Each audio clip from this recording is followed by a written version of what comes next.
Knowing how to play this type of shot well will make a huge difference to your game, because once you pot along red, you can never be exactly sure where the white's going to end up.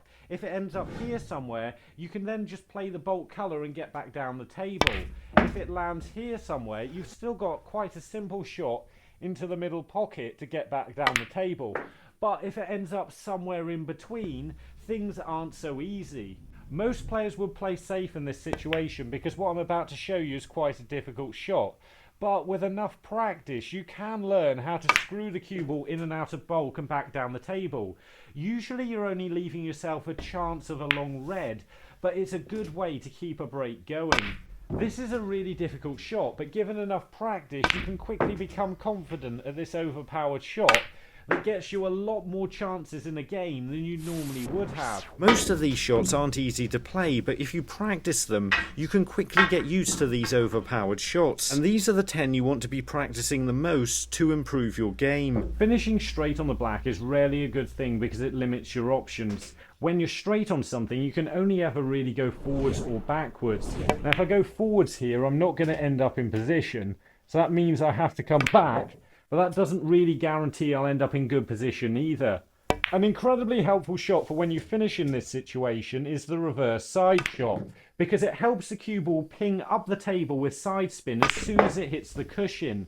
The way you do this is you strike the cue ball with backspin and the opposite side spin to which you want the cue ball to go. So in this case it's right hand side, and that makes it move to the left when it strikes the cushion. Once again, this isn't the easiest shot to get right, this time because you have to put quite a lot of side spin on the cue ball, and allowing for that can easily make you miss the pot. So it needs a lot of practice to get right, but it's worth it because once you learn how to spin the cue ball back off the cushion sideways like this, you'll be able to get in position a lot more often.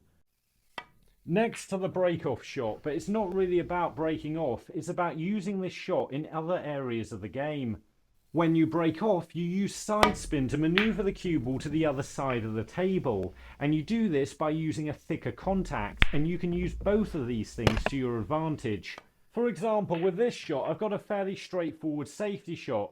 As long as I hit it thin, I end up coming back safe. But the problem is I end up leaving the same shot for my opponent. So a lot better solution is to play the shot thicker with a lot of side spin like you would with the break off, spin the cue ball round the table, and all of a sudden your opponent is in a lot more trouble. It can also help you out with this type of safety where you have to hit it pretty thin to get the cue ball back down the table, and if you don't cover the red, it's heading towards the pocket, so you're likely to leave your opponent on. This is where the break-off shot can help us once again, because it allows us to contact the red a lot thicker and still get the cue ball back down the table. And because we've struck that red a lot thicker, it's come away from the pocket and we're not leaving as easy a shot on as we were before. It doesn't matter how good you are, you're not always going to be able to make it top side of the blue, so you can simply get back down the table for a red. Sometimes you're going to end up the wrong side of the blue and have to go in and out of bulk to get back in position. But getting the cue ball in and out of bulk, avoiding the colours and back down for a red can be difficult, so it's incredibly helpful to practice this shot. But it's also incredibly beneficial to know which shot to play.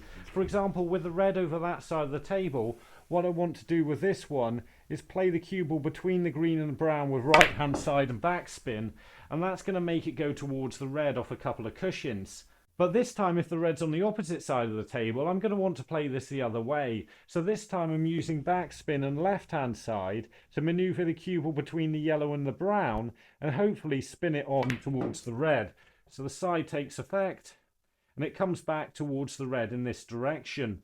This next one's a little bit more simple, but it comes up quite a lot, especially when you get a thinner shot like this pink into the middle pocket and you're looking to try and get in position on the black.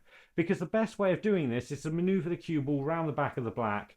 So the way you do that is using sometimes a small amount of running side like this, and you just, as long as you pot the ball, you just got to get the angle right so you come round the back and finish on the black.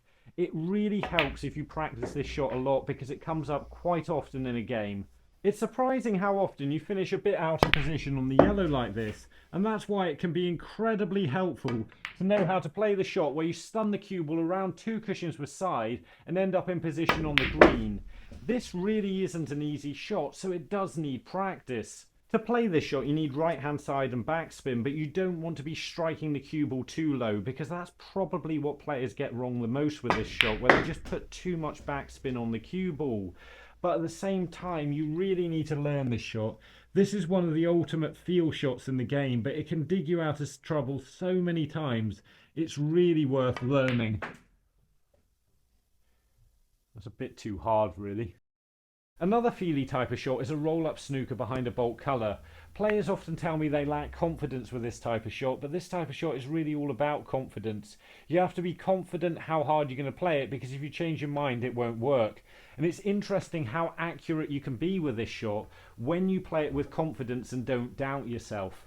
A couple of tricks to this. It's usually harder to escape from a snooker when the cue ball's closer to a cushion, so if you've got a choice like this, pick the ball to roll up behind that's closer to the cushion. Secondly, if you just need to get the snooker, make sure you're pushing the object ball towards the reds and you're hitting it hard enough.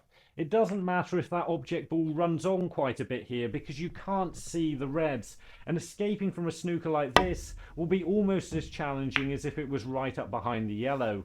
Before the next shot, we've just got to find MK Soto is, who's in Northampton, England, which is in there. The next shot seems simple because it's a ball over a pocket, which you'd think would be easy to get in position, but it's actually very easy to overhit this or get completely the wrong line. And this is often because you have to play these shots quite slowly, and if the cue ball just happens to roll off a little bit, you can either hit it too thick or too thin and not end up anywhere near in the position you were looking for. Again, I'm suggesting you practice these shots because they can be incredibly crucial, but also you know which shot to play. So that might be thin off a single cushion, playing the cue ball with side spin around two cushions, or like here, where I'm looking to screw the cue ball back onto the black. Being comfortable with this type of shot is crucial to making any sizable break. Getting into the position on the yellow off the black can be a challenging shot unless you know exactly where to put the cue ball. Position 1 is here. Now this doesn't make for the easiest of pots on the black, but the great thing about this shot is as long as you pot the black at a slow speed, the cue ball automatically travels towards the yellow. And if you're not quite in this position, you can just play the same shot with a small trace of side spin and get closer to the yellow. Position 2 is here on this side of the table. Someone I'll try and end up off the last red to get black to yellow. And again, not the easiest of pots, but as long as I pot the black at a relatively good pace, then the white's automatically going to travel towards the yellow once again.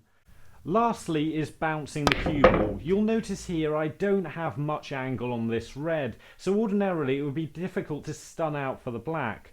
But if I just strike down on the white just a little bit, it actually makes it jump out a lot further. And look at that, I've got there without really too much effort.